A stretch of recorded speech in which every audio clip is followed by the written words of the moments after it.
The day the sky turned dark. The morning began like any other. Children were walking to school, shopkeepers lifted their shutters, and office workers sat in traffic complaining about the same things they always did. The hum of normal life was everywhere, 1,000 little routines unfolding across the planet. No one knew that within hours, every life would be altered forever. At 9:17 a.m., the skies changed. Across continents, people looked up and saw the stars vanish, blotted out by shapes so enormous they defied comprehension. Vast alien ships, metallic and jagged, hung in the upper atmosphere. They were not satellites, nor planes, nor anything mankind had ever launched into orbit. Their size was staggering. Entire cities could have fit inside just one of them. They did not come quietly. The sky rumbled like thunder, as if the earth itself groaned beneath the weight of their presence. Governments scrambled instantly. Radar screens lit up with impossible readings, and fighter jets were launched as a symbolic gesture, though no one believed they could stand against such a force. In control rooms around the world, leaders and generals spoke in hushed, urgent tones. Some argued for negotiation, others for defense, but everyone knew one thing: this was no peaceful visit. And then, the message came. It echoed across every radio, every television, every digital feed at once. The voice was deep, synthetic, and emotionless, yet every listener felt the same cold dread in their bones. We are the HFY. Your world now belongs to us. Submit, and you will live as subjects. Resist, and you will be erased. The words froze humanity in place. Children cried in classrooms. Priests and imams raised their hands in prayer. Families huddled around televisions, holding one another tighter than ever before. In an instant, the myths and movies about alien invasion had become reality. The HFY made their intentions painfully clear. They did not come seeking peace, or trade, or friendship. They came for conquest. Within hours, the first attacks began. Major defense installations around the world were reduced to rubble by precision strikes from orbit. Nuclear silos melted into slag before a single missile could launch. Fighter jets that tried to intercept the alien crafts were torn apart by weapons humanity had no name for. The world's greatest military powers looked like ants swatted aside by a storm. And yet, humanity resisted. In the streets of New York, London, and Beijing, people formed barricades. In villages in Africa and South America, communities gathered to protect their land with whatever they had. The defiance was small compared to the sheer scale of the alien invasion, but it mattered. For every city that fell, stories of courage spread: firefighters rescuing children from burning rubble, doctors treating the wounded under alien bombardment, and soldiers fighting hopeless battles so civilians could escape. Still, the fear was overwhelming. For the first time in generations, humanity faced an enemy not of its own making.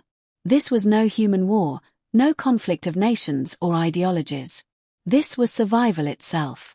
Many wondered if this was the end, if Earth's story was about to be written as a footnote in some alien empire's history. But amid the terror, there was also something else: unity. As the alien fleet darkened the skies, borders seemed to vanish. Rival nations shared intelligence. Enemies fought side by side in the trenches. Scientists who had never spoken to each other before collaborated overnight, desperate to understand the alien technology. For the first time in history, humanity acted not as divided nations, but as a single species standing together under one sky. The HFY thought Earth would crumble quickly. Instead, they found a world on fire, not of destruction, but of spirit. Humanity was terrified, yes, but not broken. And in those first days of invasion, as alien warships filled the heavens and the ground shook with the thunder of their might, something remarkable began to take root. The seeds of a resistance, and the quiet hope that somehow, against all odds, mankind might prove more than the HFY expected. Because humans had something the HFY did not understand, something no weapon could erase. Humanity had kindness. Humanity had the ability to care, even for those who came as enemies. And soon, that would change everything. First contact on the ground. The HFY had not expected resistance. They had come to Earth with fleets that had conquered countless worlds before, reducing civilizations to obedient subjects. Yet Earth was proving different. The humans fought with ferocity, with a stubbornness that confused the invaders. For every city that fell, another flared with rebellion. But resistance was not the only thing that baffled the XYRR. It was what came next.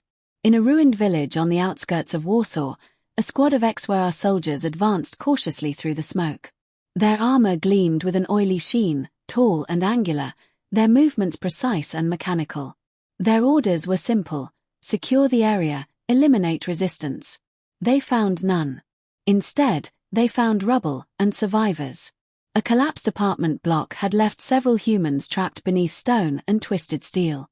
A woman cried out for her child, a small boy pinned beneath a beam. The XYRR squad halted, their faceless helmets scanning the scene. Their scanners confirmed, the child's life signs were fading. By all logic, the soldiers should have moved on. Their orders did not include saving humans. Yet one of them, a younger warrior named Kale, hesitated. "Commander," Kale said in the harsh, buzzing tones of their language, "the human child, it suffers." The commander's voice was cold. "Irrelevant. We move." But Kale did not move. Something inside him, the smallest spark of doubt, made him linger. He had seen humans fight. They screamed, bled, and burned, but they also protected one another. They pulled strangers from the rubble, they shielded the weak, they risked themselves for no reason other than care. Kale did not understand it, but he could not ignore it. Against his orders, Kale stepped forward. The human mother froze, expecting death. Instead, the towering alien gripped the steel beam and, with mechanical strength, lifted it away. The boy gasped as air returned to his crushed lungs. The woman stared, her eyes wide with disbelief. "Thank you," she whispered, though she knew the alien likely could not understand. But Kale understood enough. He had never heard gratitude before. The squad moved on, confused and uneasy. But Kale's small act would not remain hidden for long. Across the world, similar moments began to unfold. In the shattered streets of Cairo, an alien medic, curious about human biology, treated a wounded soldier instead of killing him. In Tokyo, an alien warrior refused to fire on a group of children who threw stones at him, lowering his weapon despite direct orders. These were not acts of strategy, but instinct, small rebellions of empathy. The XYR had been bred for conquest, conditioned for obedience, but something about humanity was stirring cracks in that conditioning. Humans noticed. They began to speak of it in whispers. "Some of them aren't killing us." Rumors spread of aliens who spared lives, of those who lingered too long when they could have crushed their enemies. To many, it seemed impossible. To others, it was the first fragile glimmer of hope. The turning point came weeks later, in the war-torn city of Rio de Janeiro. A human relief camp had been established in the ruins of a soccer stadium. Families huddled under makeshift tents, surviving on dwindling supplies. Among them was Dr. Ana Marques, a physician who had been working without sleep for days, tending to wounds, rationing food, and comforting children with soft songs. That night, the camp was surrounded. A squad of XYRR soldiers marched in, weapons raised. Panic erupted. Mothers clutched their children. Men picked up rocks, ready to die fighting. But instead of slaughter, the unexpected happened. Kale was there. The same soldier who had lifted the beam in Warsaw. His squad had orders to execute the survivors, to erase resistance. But Kale did not raise his weapon. He looked at the frightened humans, at the children trembling behind their mothers, and something inside him broke. He lowered his rifle. Slowly, deliberately, he placed it on the ground. "Enough," he said in the XYR tongue. His squad hesitated. Soldiers did not disobey. To refuse orders was unthinkable. But Kale stood firm, his posture defiant. For the first time, a XYR warrior had chosen not conquest, but compassion. Dr. Anna stepped forward, her hands shaking but steady enough to reach out. She placed her palm against his cold, metallic armor. Two beings, from worlds light years apart, stood together in the flickering firelight of a ruined stadium. It was the first true moment of friendship. And though the humans did not yet know it, that night marked the beginning of something greater than war. It marked the start of an alliance that would reshape the galaxy. The seeds of rebellion. The skies over Earth burned with war.